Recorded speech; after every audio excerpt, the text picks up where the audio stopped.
అన్ని కీళ్ల సంబంధిత సమస్యలకు రీజనార్థోస్పోర్ట్ హైదరాబాద్లో అధునాతనమైన సర్జరీ లేని వైద్యం. అక్కడ కాంగ్రెస్ పార్టీకి లీడర్స్ అయితే ఫుల్లుగా ఉన్నారు, కానీ క్యాడర్ నడిపే దిక్కు మాత్రం లేదు. నలుగురు నాయకులు పార్టీ టికెట్ కోసం పోటీలు పడ్డారు, కానీ ఇప్పుడు వాళ్లలో ఒక్కరూ కనిపించడం లేదు. పైగా అప్పట్లో హంగామాగా ఎవరికి వారు ఓపెన్ చేసిన ఆఫీసుల అడ్రస్లు ఇప్పుడు గల్లంతైపోయాయి. పార్టీ పవర్లో ఉన్నా సరే అక్కడ ఎందుకు ఆపరిస్తుంది? అసలేంటా సెగ్మెంట్? కాంగ్రెస్ పార్టీకి మొదటి నుంచి కంచుకోట భద్రాద్రి జిల్లా కొత్తగూడెం నియోజకవర్గం. అడపాదడపా ఓడిపోయినా స్వయంకృతాల వలనేనని అంటారు. కాంగ్రెస్కు లెఫ్ట్తో పొత్తు కుదిరితే చాలు ఈ సీటు వదులుకోవాల్సిందే. 2023 అసెంబ్లీ ఎన్నికల్లో కూడా అదే జరిగింది. పొత్తులో భాగంగా సిపిఐకి వెళ్లిపోయింది కొత్తగూడెం సీటు. ఊహించినట్టుగానే గెలిచి పాగా వేసింది కమ్యూనిస్టు పార్టీ. అంతేకాదు ఇక పాతుకుపోయేందుకు ప్లాన్ చేస్తోందట. నిన్నటి వరకు మున్సిపాలిటీగా ఉన్న కొత్తగూడెం ఇప్పుడు కార్పొరేషన్ అయింది. దాంతోపాటు మెజారిటీ పంచాయతీలో ఆధిపత్యం కోసం పావులు కదుపుతోందట సిపిఐ. దీంతో ఇక్కడ మళ్లీ కాంగ్రెస్కి పుట్టగతులుంటాయో లేదోనని క్యాడర్ కంగారు పడుతున్నట్టు చెప్పుకుంటున్నారు. అందుకు తగ్గట్టుగానే ముందుకొచ్చి పార్టీ బాధ్యతల్ని భుజానికెత్తుకునే నాయకుడు కనిపించడం లేదట. ఎన్నికలకు ముందు మేమంటూ టికెట్ కోసం పోటీలు పడ్డ కాంగ్రెస్ నేతలు ఇప్పుడు తలో దిక్కుకు వెళ్లిపోయారట. వారంతా పార్టీ మారకున్నా అంత యాక్టివ్గా లేరు. అప్పట్లో టికెట్ కోసం పోటీ పడ్డ నలుగురు నాయకులు 4 కాంగ్రెస్ కార్యాలయాలను ఏర్పాటు చేసుకున్నారు.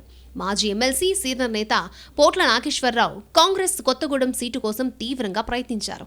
ఆయనకు భట్టి విక్రమార్క ఆశీస్సులున్నట్టు చెప్పుకున్నారు. పొత్తులో కుదరకపోవడంతో ఇప్పటికీ ఏదో ఒక కార్పొరేషన్ చైర్మన్ పదవిని ఆశిస్తున్నారాయన. ఇకపోతే ఇక్కడ పార్టీని నమ్ముకుని మొదటి నుంచి కార్యక్రమాలు చేపట్టిన మోతుకూరి ధర్మారావు అడబాదడబా కార్యక్రమాలు చేపడుతున్నారు. అంతకు మించి అధికార పార్టీ నాయకుడు తీరులో ఉండడం లేదని అంటున్నారు. ఈయన కూడా అప్పట్లో టికెట్ ప్రయత్నాలు గట్టిగానే చేశారు. ఇకపోతే మరొక బీసీ నేత నాగ సీతారాములు సైతం సీటు ఆశించి పార్టీ కార్యాలయాన్ని ఏర్పాటు చేసుకున్నారు. ఇప్పుడు ఆయన ఆఫీస్ మూసేసి పొంగులేటి క్యాంపు కార్యాలయానికి అందుబాటులో ఉంటున్నారట. ఇకపోతే మరో నేత ఎడవల్లి కృష్ణ గత 4 విడతల నుంచి ప్రతి ఎన్నికల్లో ఏదో ఒక పార్టీ నుంచి పోటీ చేస్తున్నారు. ఆయన కూడా మొన్న సొంతంగా పార్టీ కార్యాలయాన్ని ఏర్పాటు చేసుకున్నారు. ఇప్పుడు మాత్రం ఆ ఆఫీస్ కూడా కనిపించడం లేదు. వనమా వెంకటేశ్వరరావుకు తోడల్లుడైన ఎడవెల్లి కృష్ణ గతంలో పీఆర్పీ నుంచి పోటీ చేసి ఓడిపోయారు. ఆ తర్వాత వైసీపీ నుంచి సీటు కోసం ప్రయత్నించి విఫలమయ్యారు. గత ఎన్నికల్లో కాంగ్రెస్ టికెట్ కోసం ప్రయత్నించి ఫెయిల్ అయ్యారు. ఆ ట్రయల్స్ కోసం ఆయన పెట్టిన ఆఫీస్ కూడా ఇప్పుడు మాయమైంది. ఇలా ఇంతమంది నాయకులతో అప్పుడు కలకల్లాడిన కొత్తగూడెం కాంగ్రెస్ ఇప్పుడు వెలవెలబోతోంది. ఇక్కడ ఇప్పుడు డీసీసీ కార్యాలయం మాత్రమే దిక్కైంది. పార్టీ ఆఫీస్కు ఎవరు ఎప్పుడొస్తారో అర్థం కాని పరిస్థితి. అడపాదడపా మాత్రమే అందరూ నేతలు ఈ డీసీసీ కార్యాలయానికి వస్తున్నట్టు చెప్తోంది క్యాడర్. ఇకపోతే ఈ కార్యాలయానికి తోడుగా మంత్రి పొంగులేటి కార్యాలయం ఉంది.